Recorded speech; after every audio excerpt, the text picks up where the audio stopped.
Salam alaikum. Comme ça là. Comme ça Euh, là. c'était juste, c'est pas spécialement une question, mais peut-être une petite remarque. Il y a maintenant, ça fera 10 ans le 1er février. Je suis arrivée à la mosquée du cinquantenaire. J'étais un peu, on va dire raciste, je sais pas. Je suis arrivée à la mosquée, je me suis adressée à Monsieur Haddash et je lui ai dit ouais, c'est quoi cette religion? Et pourquoi les femmes portent le voile? Et c'est quoi ça? Enfin, vous soumettez les femmes. Et à l'époque, je me souviens, vous m'avez souri, vous m'avez dit qu'est-ce qui vous a envoyé? Donc, vous venez d'où? Donc, euh, donc voilà, et vous m'avez proposé de suivre des cours et c'était très chouette. J'ai refusé de me convertir pendant 2 ans, donc j'ai suivi tous les modules. J'étais la seule qui n'était pas convertie dans le truc. Et, Allah. et je pense parfois j'ai pu être injuste ou agressive ou voilà, je connaissais pas, je venais du fin fond de la Wallonie, donc je connaissais rien du tout. Je voulais vous dire que bah, le comportement que vous avez eu, vous, vos collègues, euh, je pense que ça a fait aussi, ça m'a aidé à voir l'islam d'une autre manière. Et donc, bah, aujourd'hui, je suis musulmane. Hein, on est presque Alhamdulillah. pratiquement collègues, puisque je travaille Alhamdulillah. aussi un peu dans le milieu des conférences.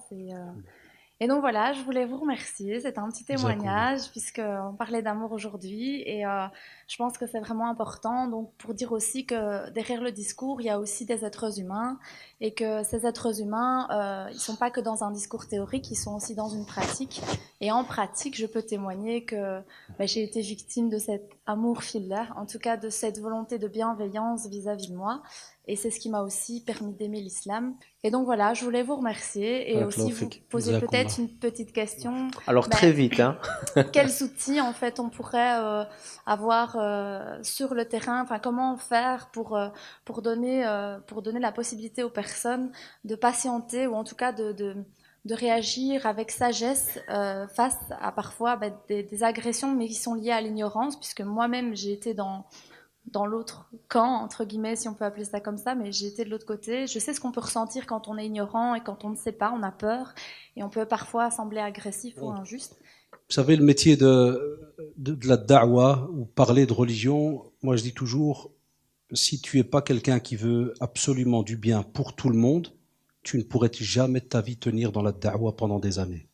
Et jamais ton message ne pourrait passer. Wallahi al-adim. La da'wa, c'est pas un métier, hein. C'est pas parce que j'ai pas de situation où je vais faire la da'wa ou bien je trouve pas du boulot, je vais aller étudier la religion pour aller transmettre la.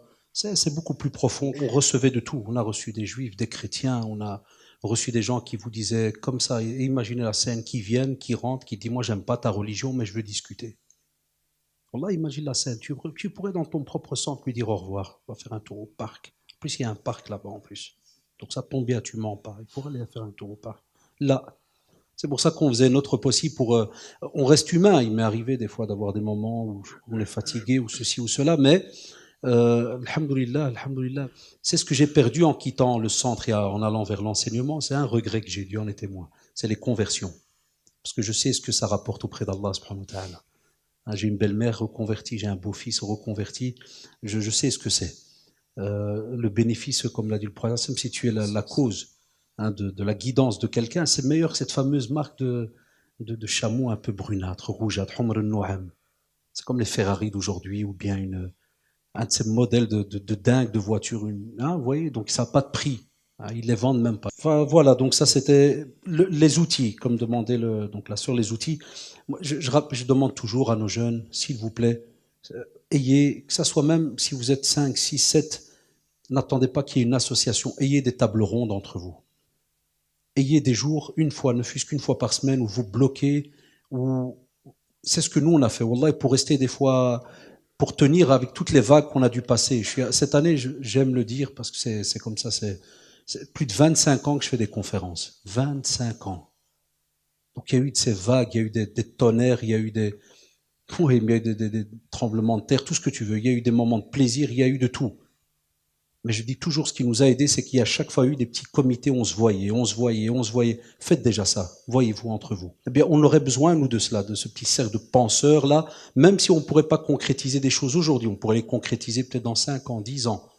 Mais il faut qu'il y ait, chacun d'entre vous, qu'il ait son petit groupe d'amis où on se voit ne fût-ce qu'une fois par semaine. Qu'on sorte ce carcan de la vie à courir à gauche, à droite, qu'on partage, qu'on dise clairement et franchement ce qu'on pense et ainsi de suite. Un peu comme ce soir, quoi. Et par exemple, ça c'est rare. Moi j'ai cette idée, vous voyez cette idée, Dieu en est témoin, ça fait 15 ans que je la demande. Faites le calcul, plus de 15 ans que je la demande où je dis, j'en ai marre de venir à des conférences et parler, rentrer. Non, tu sais pas ce que les gens pensent en vrai, ou qu'est-ce qu'ils vivent et ainsi de suite. Mais aussi les rencontres diffusées, que ce soit la diffusion, domaine des petits flyers, on manque ça chez nous. Pourquoi le docteur Mbawa arrête pas de me déposer des petits papiers chez moi dans ma boîte aux lettres pour retrouver ma voiture, ma femme et tout ce que j'ai perdu pendant des années? Pourquoi je dépose pas moi un petit flyer? Donc ça, c'était pour les outils diffusés, colloques, ceci, cela. Des colloques, c'est honteux. On avait fait ça avec le centre Al-Bukhari lors des premières caricatures. Et j'avais demandé aux frères en ce temps-là qu'un colloque sur la vie du prophète, sallallahu alayhi wa sallam, wallahi, j'avais demandé que minimum ça se fasse 2 fois par an. Première partie de l'année scolaire, deuxième partie de l'année scolaire. Inchangeable à vie. Oui, parce que c'était la chaleur là du début, les caricatures, rien après. Maintenant, de nouveau, on me redemande des conférences sur le prophète, la sunna, aimer le prophète. Je dis, c'est un peu hypocrite. Je dis, où est-ce qu'on était l'année passée, les autres années?